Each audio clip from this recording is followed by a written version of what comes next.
I guess you haven't had to worry about the heat so much since the last AMA. I'm definitely interested in one-to-one sessions. Have you thought about coaching? How has the PRS/performance royalties versus MCPS/mechanical royalties been split between the artist and the label/publisher in your experience? Would you like it if Mac OS became more like Windows? What would be your advice to bring in new clients? What is, in your opinion, the best way to let other people know you exist, especially during our COVID time? Do you use mid-side processing, and when?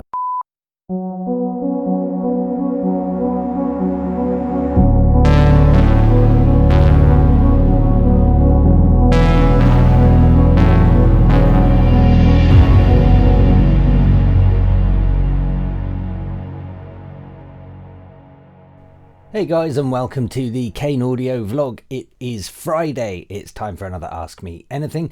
Usual rules apply. Comment anything you want below this video and I'll get back to you in next week's video.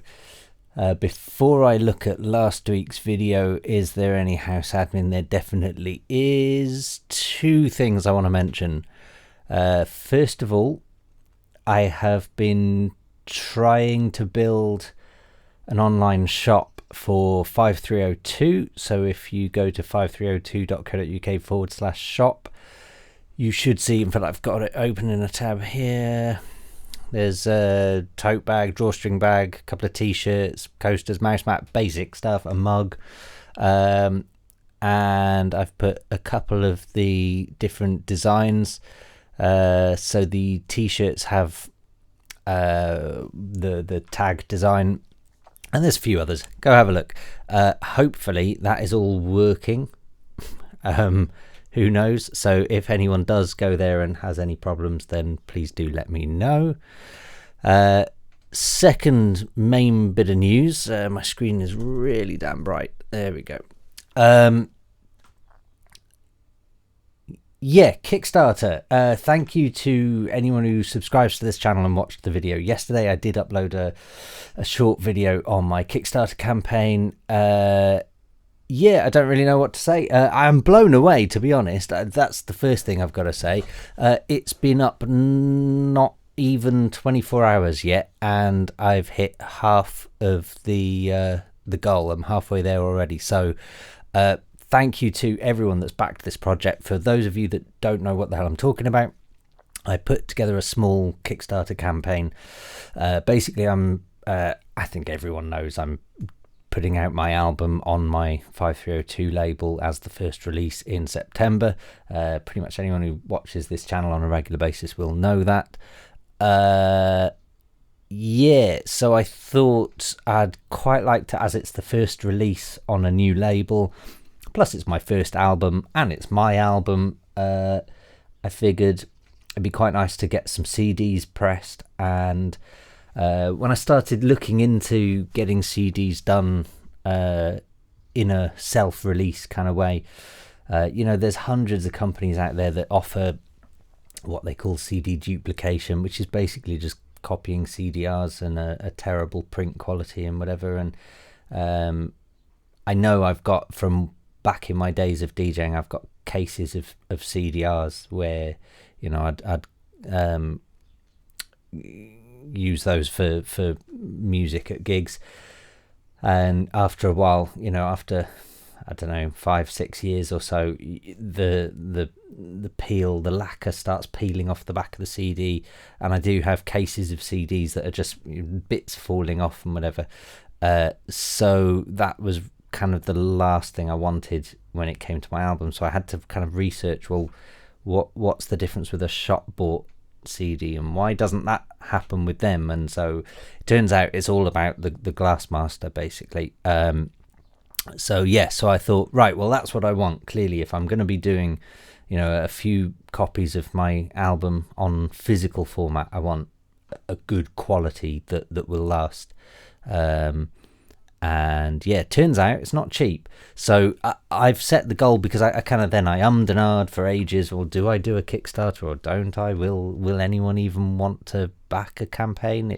Isn't that really selfish because it's my album? Like, so I don't know. I kind of ummed and ahed and went through all the usual mental torture, and I kind of set the goal at 400 because I thought, well, I mean, that's not even going to touch the sides of the cost of getting it pressed, but I figured it'll at least sort of give me a good idea of where I am. So yeah, so it's an all or nothing campaign with Kickstarter.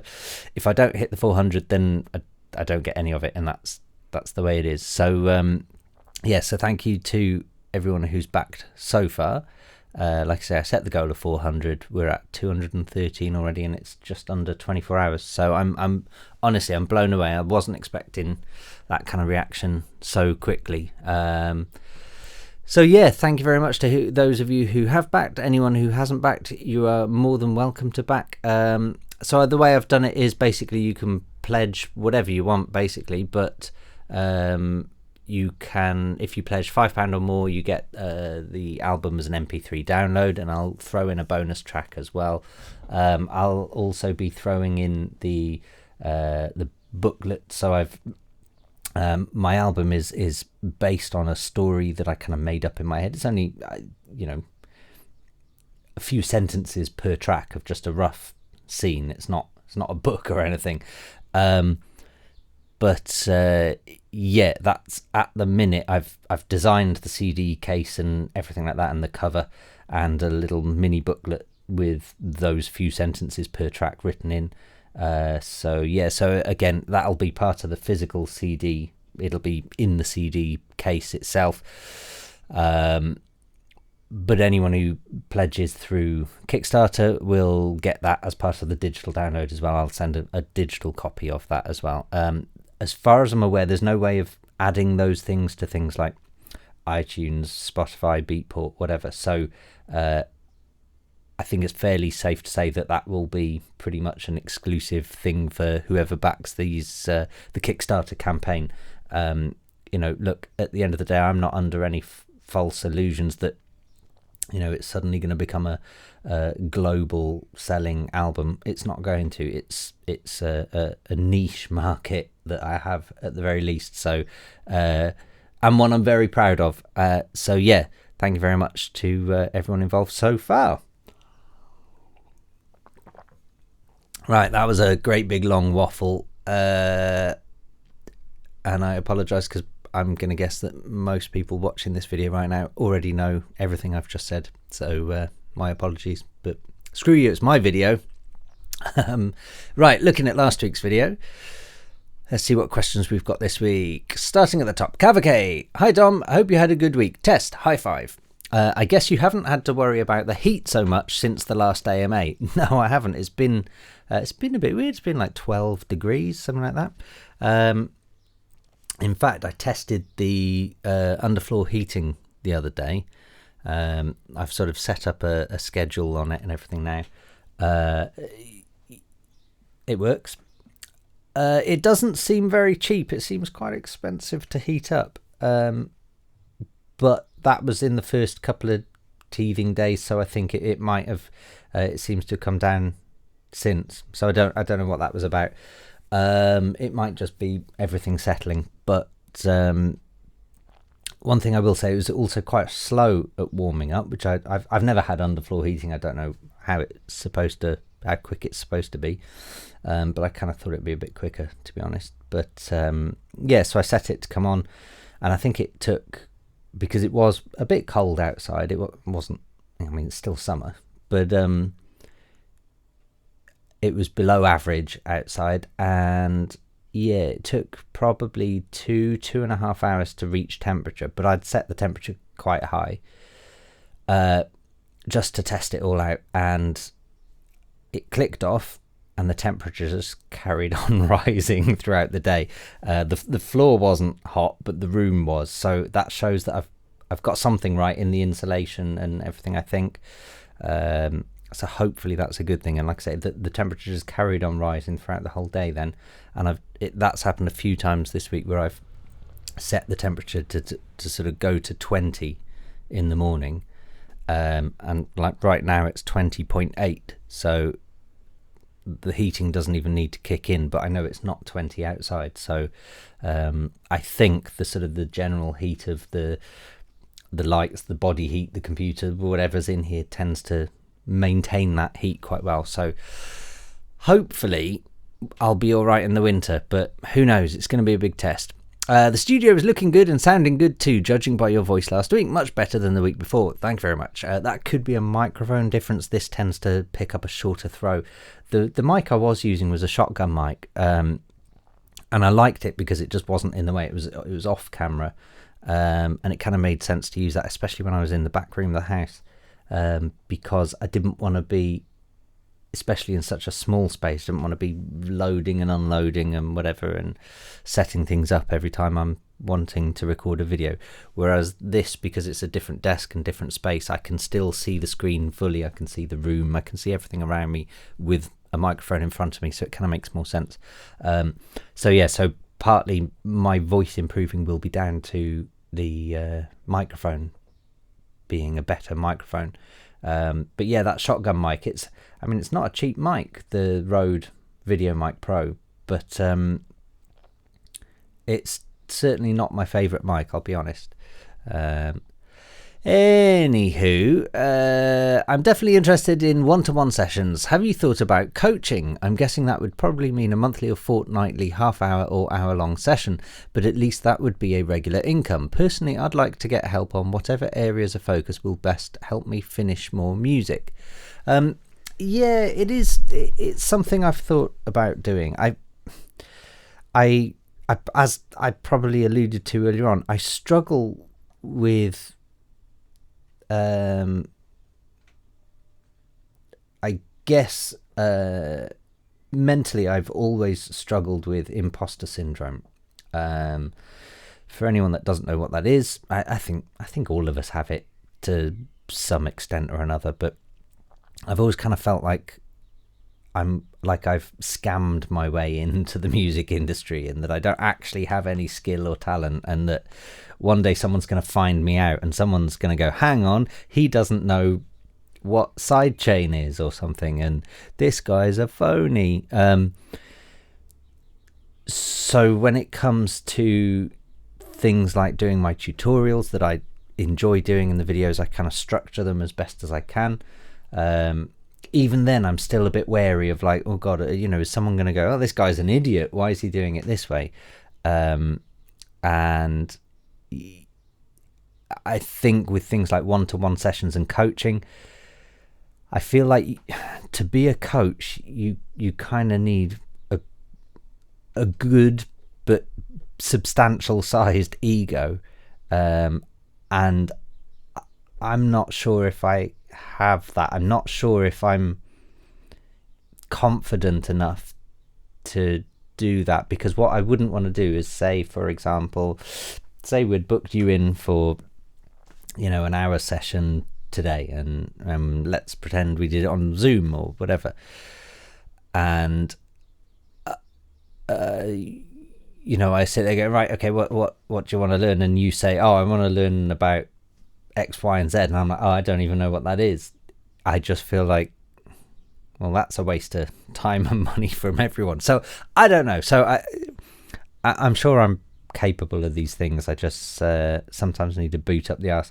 So it's something I'm very aware of. It's something that lots of people have asked me for, and it's something that I would like to do at some stage, but I don't know how. I guess and the other thing I think for the difficult bit is scheduling these sorts of things, because it's not, for me, it wouldn't just be half an hour or an hour. It would be for whoever the person is on the other end. But for me, I would need to prep everything and make sure I'm kind of ahead of myself, and I would want a couple of your tracks, if, for example, to avoid the situation I just gave as a hypothetical example of where you ask, I want to learn about this, and I don't even know what that thing is.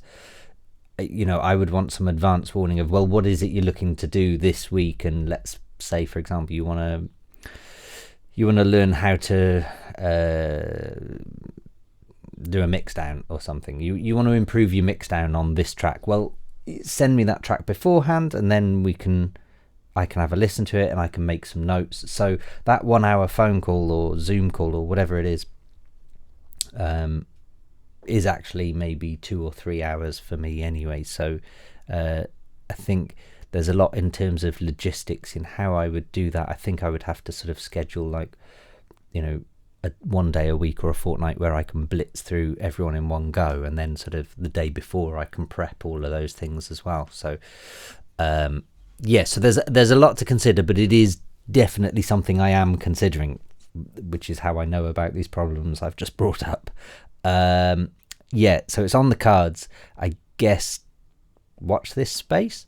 It is something I'd like to do. I'd like to be able to sort of help people on a more one-to-one basis, definitely. Personally, I'd like to get help on whatever areas of focus that best help me finish more music. Here's this week's question. How has the PRS/performance royalties versus MCPS/mechanical royalties been split between the artist and the label/publisher in your experience? Mechanicals are almost always 75% to the artist. Almost always, I think. From experience, that's always been the case. PRS/performance royalties is really, it's kind of a debatable one, and I'll say this as an artist and as a human and as a record label as well, because I think there's a few little nuances in there.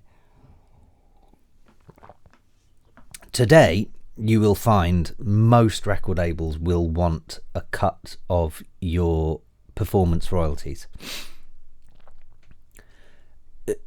And this has always been a bit of a bugbear for a lot of artists, particularly artists of my age and above. The reason being is because traditionally, you would, let's say, for example, you signed to Universal Records or Sony or whatever, you would then have a separate publishing deal with, it could be Universal Publishing or Sony BMG or whoever, but it would be an entirely separate publishing deal, and they were two separate businesses, and you didn't have to sign. Just because you signed to Universal Records didn't mean you signed to Universal Publishing necessarily, but it was kind of an advantage if you did, because they all knew each other and they could work together and push campaigns, and it kind of made sense. So traditionally that was kind of the way, but there were a lot of people who would self-publish, and there were a lot of people who would set up their own publishing company, and there were lots of options. As the industry's kind of changed over the last decade, more and more record labels have realised that there's where money has shrunk or income has shrunk in direct sales, income has potentially grown in publishing. So I think labels sort of cottoned on to that, and then they started pushing for, they'll sign 50% masters, 50% publishing. And I'm using that term specifically, 50%, because that's kind of what most labels have been doing, I think. However, I think that's kind of a bit of a sore point at the minute for a lot of artists, because, and I've said myself, probably in these videos, if you care to watch 111 hours of them, I've probably said somewhere, don't sign your publishing to a record label without doing a little bit of research first and seeing, do they have a track record? Why are they wanting to sign your publishing, and what have they done with other artists publishing historically? I think it's really important that you do that, and I think it's also really important that some labels need to be able to offer two different contracts, and this is something I'm very aware of. So putting on my 5302 hat, it's something I'm very aware of, where I'm going to be pushing to take on publishing as well as masters, and the reason for that is because the whole 5302 brand, the whole business ethos is pushing for streaming and synchronization to TV and film and things like that. So I hope that we'll be able to generate revenue for the artists by doing that, by taking on a percentage of publishing. Then it's in our interest to push for that. And I know that's traditionally been true for a lot of labels, and that's why I say look at their history, look at their track record, because I've signed lots of tracks to lots of labels of all shapes and sizes who have taken on publishing as well. And don't get me wrong, a lot of the time I've kind of gone, yeah, whatever, I don't care, take on the publishing, it's fine. But I would say right now 99% of those labels have done nothing with the publishing. Not one synchronization, not one advert, not one TV film, not one pitch, not one brief, not one anything. And to me, that's just a waste of everyone's time. I always feel like, well, why bother handing over your publishing to someone that's just not going to do anything with it? They need to be proactive, and there are lots of ways of doing that, and I'm not going to tell them all on these videos because that's exactly how I'm running my record label. So I want 5302 to have an advantage, but I feel like there are lots of ways of using your entire catalogue and pushing campaigns and working in the background of the music industry. And this is all very separate to the front end, let's call it, where you go out to a nightclub, you listen to a banger, and you're like, hey, this is an amazing track, I'm going to listen to it again tomorrow on Spotify, or download it on Beatport, or whatever the case. I think there's a whole back end, and that's where the publishing and mechanicals and everything lies. Mechanicals is really, so this is where it kind of gets a bit nitty gritty. Mechanicals is just, if you're pressing CDs or vinyl or whatever, then you have, that has to be licensed, because each physical product has to be accounted for, basically. So there will be a small license fee with things like that generally. And again, with downloads, you technically Beatport will charge a mechanical fee for creating that MP3. For every copy that's downloaded or sold, there is a mechanical royalty. Generally for the last 15 years, that just kind of gets swallowed up in the abyss, and nobody really notices it, unless you're selling jillions of copies. Then it's not really going to get noticed. So so there we go. I think that's that. But yeah, generally mechanicals, you would look at 75% in your favor, generally PRS. And again, this is tricky because actually if you sign to a publisher, they'd probably be only taking 20%, something like that. But again, it's an entirely different deal if you're signing to a publisher or self-publishing, or signing the publishing to a label. They're very different deals, but each offers its own entirely different advantage. So for example, if you sign to a publisher, then you have better access to maybe, let's say, other vocalists or more bands, or they'll have certain types of briefs come through on a regular basis. They'll have had a track record in a certain area of maybe TV or film or radio or live performance or whatever. And they'll gather royalties for that, and they'll have their strengths and weaknesses. And similarly for a record label, if they're a good record label that deals with publishing, then they'll have a track record in a particular area. And of course the difference is, if you sign to a publisher, sure, you're only giving them 20%, but you're giving them 20% of everything you ever write from then on in until the deal is done. With a record deal, you're only signing the publishing for that one track. So and then if you're self-publishing, which I recommend everyone does if they can, and learns it, because it's a good skill to have and can be quite lucrative as well. But yeah, if you're self-publishing, then you get 100%, but sometimes that's 100% of nothing, because you're kind of going into it blind. So what would you rather? 100% of nothing, 80% of something, or 50% of a lot. Yeah, that's generally how it works, I think. Yeah, I think. The bit about the distributor rep job last week took me back. I was the singles buyer at a high street record shop once upon a time. There we go. I had a pretty good ear for what would sell most of the time. But one rep sold me everything on her list the first time she visited because she flirted a tiny bit. The store manager wasn't pleased. That was an embarrassing lesson learned. I think I was about 19 at the time. Yeah, there we go. Something I omitted to mention in that is that I don't think I named this person. I'm now thinking of a specific person, a guy I used to live with, a flatmate, and I don't know if I even mentioned that in the last video, but if I didn't, then there's a clue. He used to be a flatmate, and if you're watching this, big ups.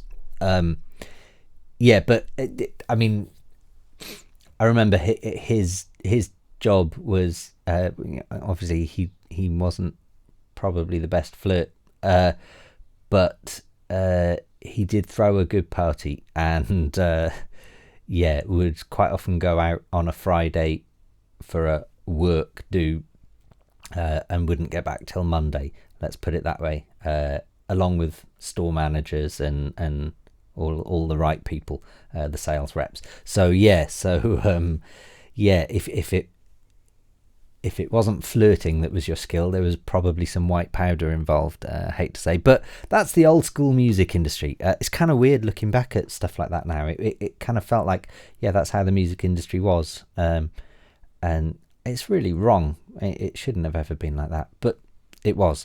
And I'm very glad that the music industry is not like that now, if I'm honest. It's as much as sometimes it feels like the industry has become this big corporate thing, it's at least a bit clear cut, and I think that's probably a good thing. I'm just going to hit reset on the camera because I can see it looks like it's coming up to 30 minutes. I'm not even wearing my glasses, so I'll see you in a sec. And I'm back. Yeah, so I've spent half an hour getting through one question. Sorry, guys. Not your human.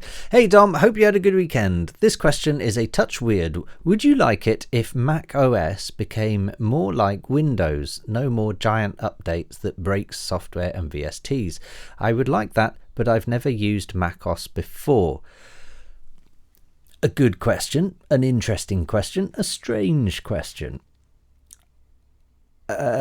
So I have used Windows and Mac OS a lot in my life. Back in the day, I started with Windows and stuck with Windows for an incredibly long time. When Mac went Intel, I got myself a MacBook because I went on tour. And I liked the look of the MacBook, to be honest. It was the first generation Intel MacBook. When was that? 2005-ish? And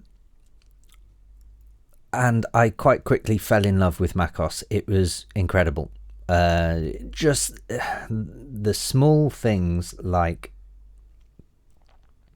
when you minimize a window, it would be animated and it would beautifully just flow down to the bottom of the screen. And I know that sounds silly, but those are the things that made macOS special and made the experience better. And if you had two computers side by side, one Mac, one Windows, and both of them were lagging and both of them were throttling themselves and both of them were terrible machines and both of them were struggling, and you minimized the windows on both of those machines, even if then it was a bit laggy and a bit blocky and a bit crappy, on Windows, it was just that, come on, just do it. Whereas at least in a Mac, and this is silly, I know, but in a Mac, because it was animated, it just wasn't stressful. Even if both machines were identically crap, for some reason, the way macOS was built, that it was more visually impressive and more visually appealing. For that reason alone, it just felt better. That's aside from the fact that Windows was kind of built on a on a foundation that didn't need security. So security on Windows was always just slapped on the sides, and sort of, it was putting band-aids on burst pipes, whereas Mac was kind of built on a much more stable and solid foundation and base, and so it just kind of made more sense. So that aside, I traditionally as well, and this is the other thing, so I'm trying to be careful in what I say, because I know I'm going to come across like a Mac fanboy, but I'm really not. I was at one point, but I'm really not. They've pissed me off completely, so much so that I now own pretty much nothing Apple apart from my iMac. I used to have an iMac, a Mac Pro, a MacBook Pro, a MacBook, multiple iPhones, iPads. Just everything was Apple, because it all worked and it all was seamless and intuitive and brilliant and whatever. I have now carved all of that out of my life, and I just have the iMac. I think some people, some of the regular viewers of this channel, will probably know at least half the story of why that is. I'm not going to go into it right now. But there were things like, for example, on macOS, and I'm using past tense, on macOS, software updates were few and far between. They weren't particularly annoying. They were just, hey, some new software is available. Do you want to update? And you just go, do it tonight or do it later or whatever, and that was fine. Whereas Windows would always secretly do stuff in the background, and then you go, oh, I need to restart, Cubase is crashed or whatever, and you'd need to hit restart, and it goes, please wait 15 hours while I install this thing that you never asked me to install. The entire experience was just completely different. So I left Windows, went to macOS. Everything was great, everything worked intuitively, and while I fully admit, and I admitted back then as well, that Apple were really restrictive in what they would allow you to do and use. For example, if you wanted to listen to music on your phone at the time, 10 years ago, it had to be iTunes, and if you wanted to listen to music on your Mac, it didn't have to be iTunes, but basically you went with iTunes, and they kind of forced you into this economy. And at the time, while I always admitted, yeah, that's exactly what they do, I also admitted it works for me. It was great. I never had a problem. I could buy a new Apple device, turn it on, and it would just work, and everything was easy. However, over time, that's got worse and worse. I've not so long ago, at the beginning of this year, upgraded my phone, and went from a Samsung S8 to the S20 5G, or S20 Plus 5G, and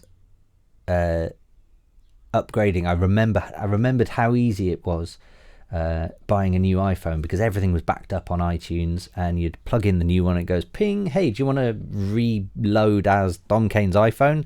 Yes, great, come back in 5 minutes, job done. And I remember earlier this year upgrading my phone and thinking, this is a bit faffy. It was just a bit fiddly. It wasn't so smooth and intuitive as I remembered upgrading an iPhone. However, a couple of months ago, I upgraded my partner's iPhone, and she's not tech savvy at all, so I recommend an iPhone to her, the iPhone SE. She had the old one, the new one came out, so I was like, right, just update to that. You know where you are with an iPhone SE, it's quick and easy. That was the most fiddly faffy upgrade I've ever done on a phone, because she'd run out of storage, her being not tech savvy. She had run out of storage and had barely ever done any software updates or OS updates, so entirely her fault, let's be honest. But because it had run out of storage, the latest iOS basically wouldn't allow you to back up, or you couldn't back up your phone until you'd updated iOS, but iOS wouldn't update because there wasn't enough storage. So we then had to sign up to iCloud and synchronize all sorts of crap, and you couldn't just plug it into a Mac. And I then tried plugging it into my iMac thinking, I'll forget it, I'll just do it from iTunes. And apparently that's not a thing anymore, and it wouldn't find it on Finder. Finder kept crashing because it was on a previous version of iOS, and Finder was on the latest Catalina or whatever, and it just became a nightmare. Again, I'm waffling, I'm going on, but going back to your question, this question is a touch weird. Would you like it if macOS became more like Windows, no more giant updates that break software and VSTs? I don't think that is necessarily true. And in fact, this is what it leads me to the end of my story-ish.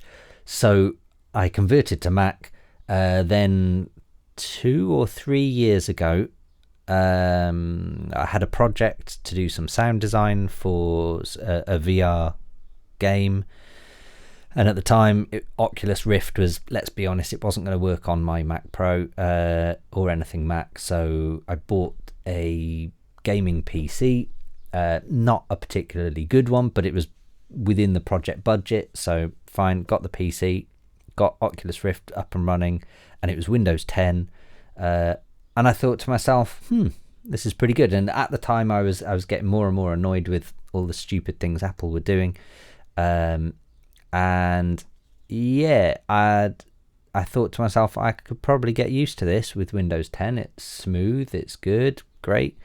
And about 3 weeks later, everything started happening where, you know, you'd get constant requests for permissions or firewire this or you know, firewall, sorry, not firewire. You know, it would just, something's trying to attack your firewall, and you're thinking, no, it's not. That's me just plugging in a USB stick. So yeah, so that quickly made me realize that I think Windows and macOS are probably on a par with each other now.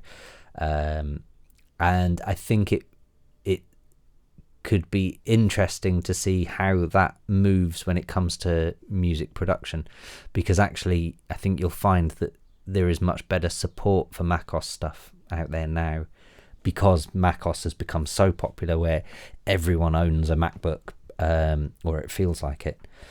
I think support for a lot of the software has now, you know, it used to be the devs would just know what they're doing with Windows because it was easier to code.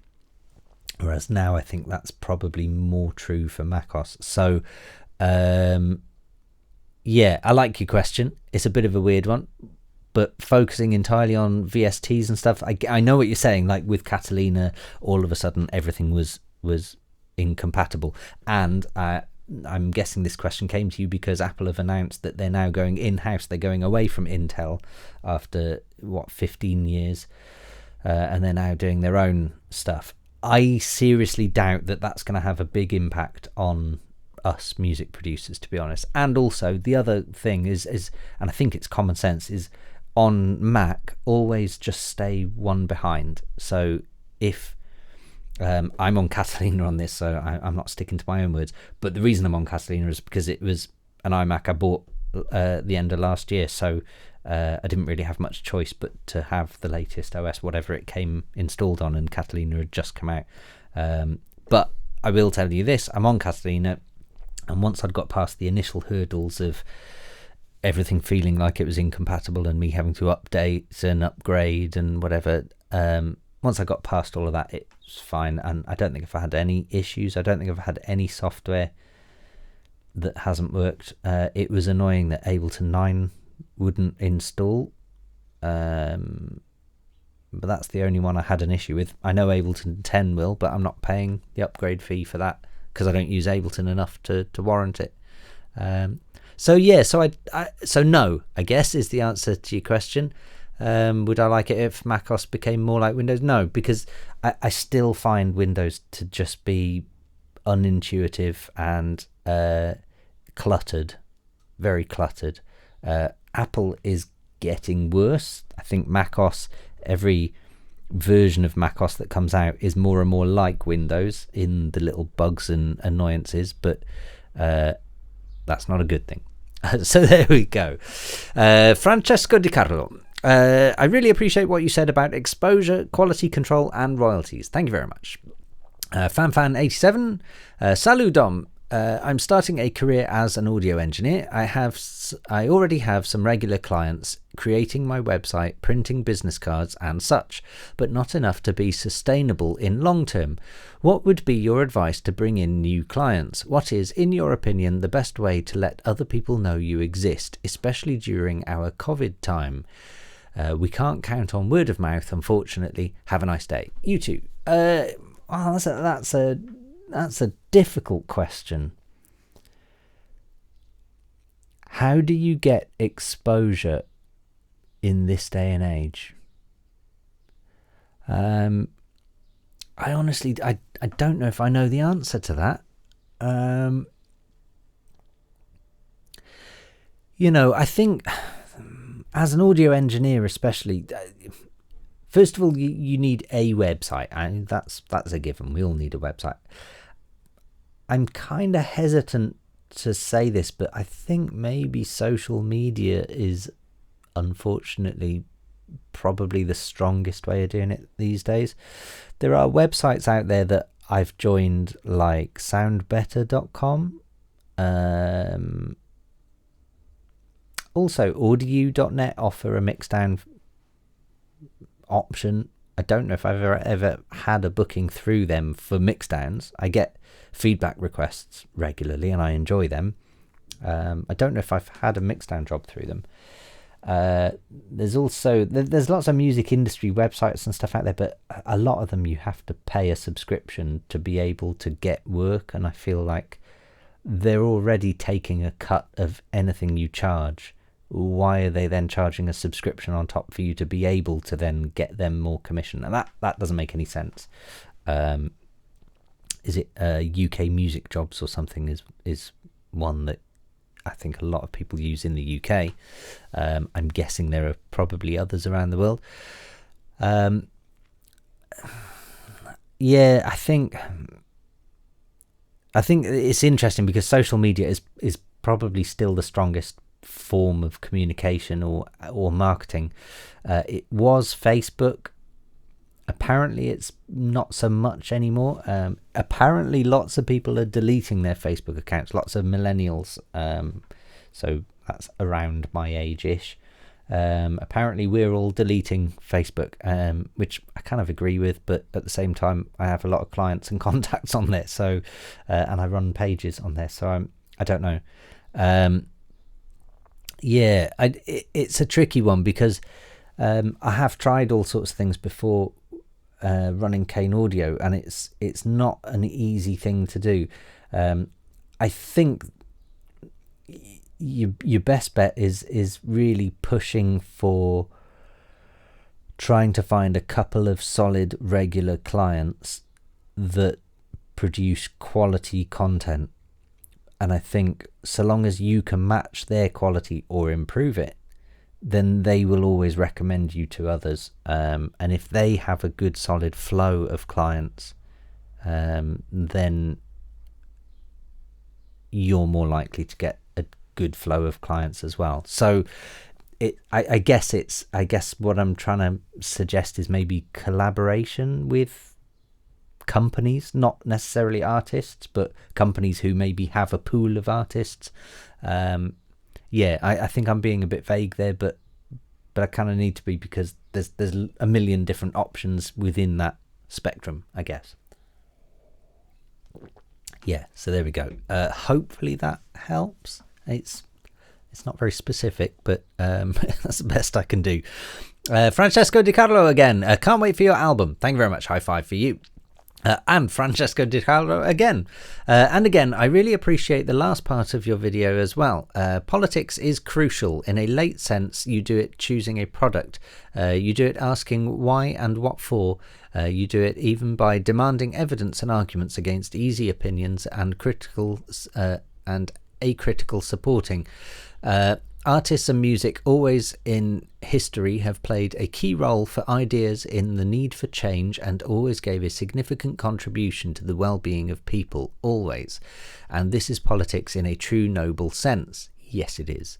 My question about mix. Okay, so before I go any further on that, then yeah, I 100% agree with what you're saying, and I think as much as I kind of want to move on from the whole politics thing, because last week, I think it got quite deep, didn't it, in the whole politics thing. But I also think that's quite important, and the biggest take home we should all get from that at the minute is that we need to understand that differing people have differing opinions, and that doesn't make any of them right or wrong. It just makes them different, and let's just accept that for a moment. And at the same time, if you look at bands from the Beatles to Pink Floyd, they are two prime examples. Pink Floyd, The Wall. Look at the politics in all of Pink Floyd's music, really. But if you look at the album The Wall in particular, it's one huge political statement. U2 did a lot of political stuff. The Beatles, I mean, John Lennon in bed and the whole Imagine thing, it couldn't have been more political. So so I think political views is quite important in the arts. And I think art is one way that we're able to express our views and struggles in life. And I think a lot of people's struggles in life come from politics, or have solutions or causes within politics as well. So I think they're kind of intertwined for life, really. And I think to try and shut out politics from music would be a wrong move, I think.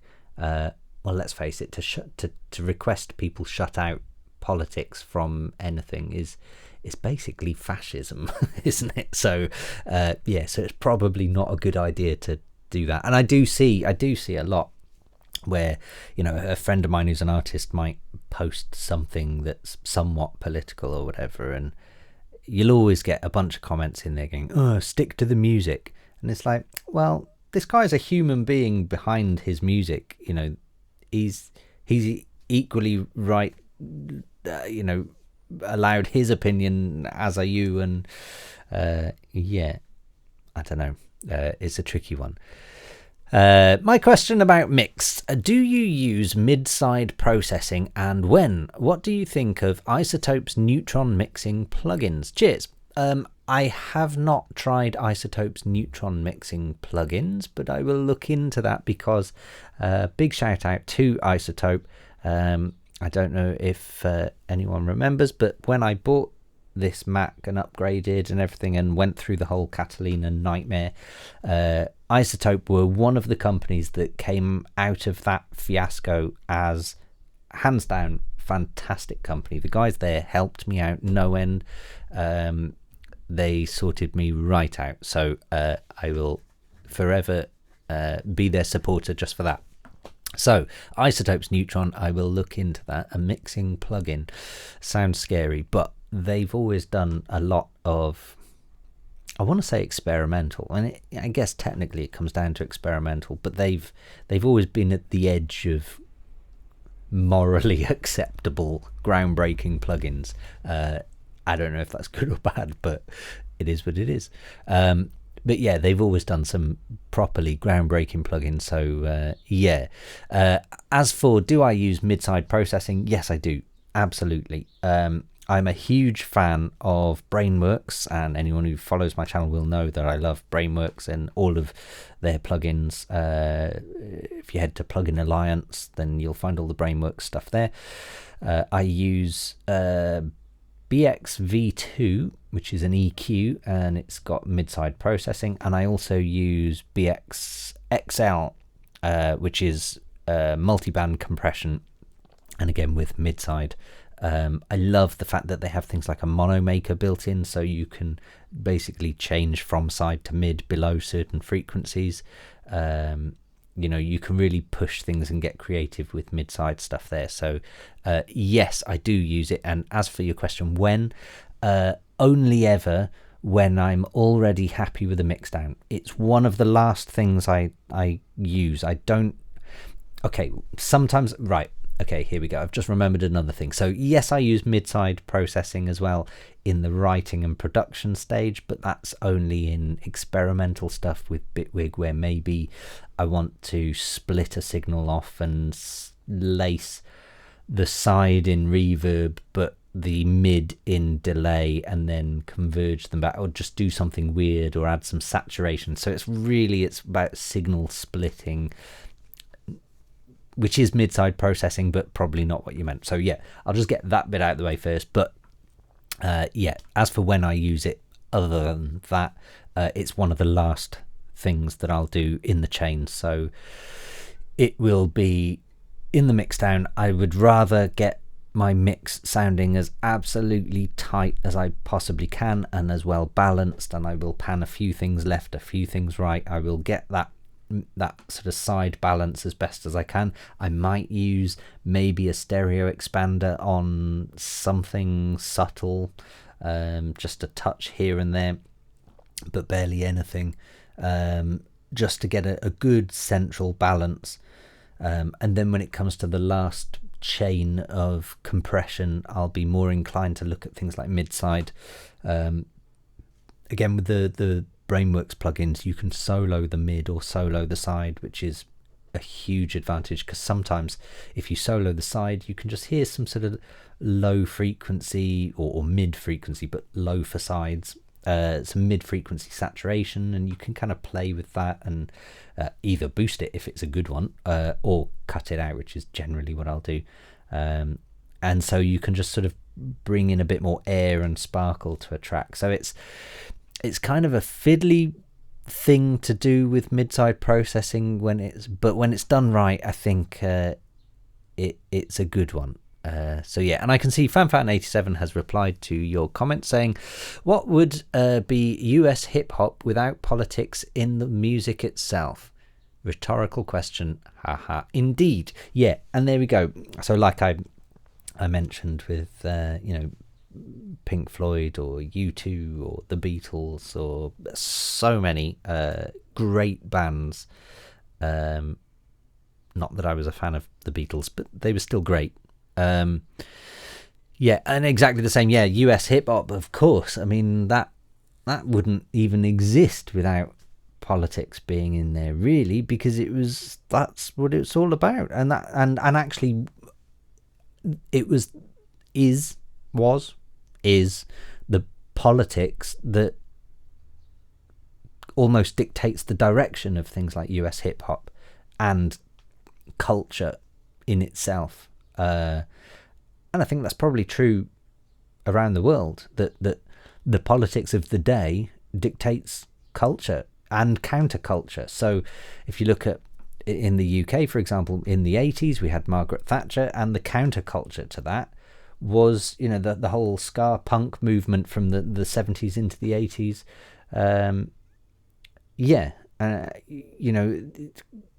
If you think of scenes of the mines closing down in Britain and the miners' strikes and everything, it's quite often associated with, I don't know, the Clash or something like that, So yeah, so there's, I think it's a chicken and egg question. Politics almost creates music or art in general, and the art can be expressive of today's politics. So yeah, I think it's quite important. And there we go, my friends. That is it for today. Yeah. So just to round up on house admin, again, thank you very much for everyone that's joined in on the Kickstarter campaign. If you are interested in getting a pre-order, basically, of my album, whether that be digital or physical, then please get involved. I'll drop a link below, obviously, for the Kickstarter campaign. Aside from that, if you are liking the 5302 vibe in general, then please head to 5302.co.uk/shop, where I will gladly sell you some goodies. Yeah, I think that is it. If you've made it this far into the video and you would like a high five next week, then comment the word Apple, ironically, because Marques Brownlee Apple responds to your comments. I will open that in a new tab because that sounds good. Yeah, I'm a big fan of, is it MKHB, the YouTube channel, Marcus Brownlee. What a lovely, lovely human being he appears to be. I don't know him. I don't have any affiliation with him other than the fact that he's a tech nerd and is a beautifully spoken and articulate human being. And he seems like a nice guy. So if you like your tech, then please give him a follow. I'm just waffling for the sake of waffling. I don't even know why I'm waffling. I could just walk off right now. Thank you very much, and I will see you all same time next week. Cheers.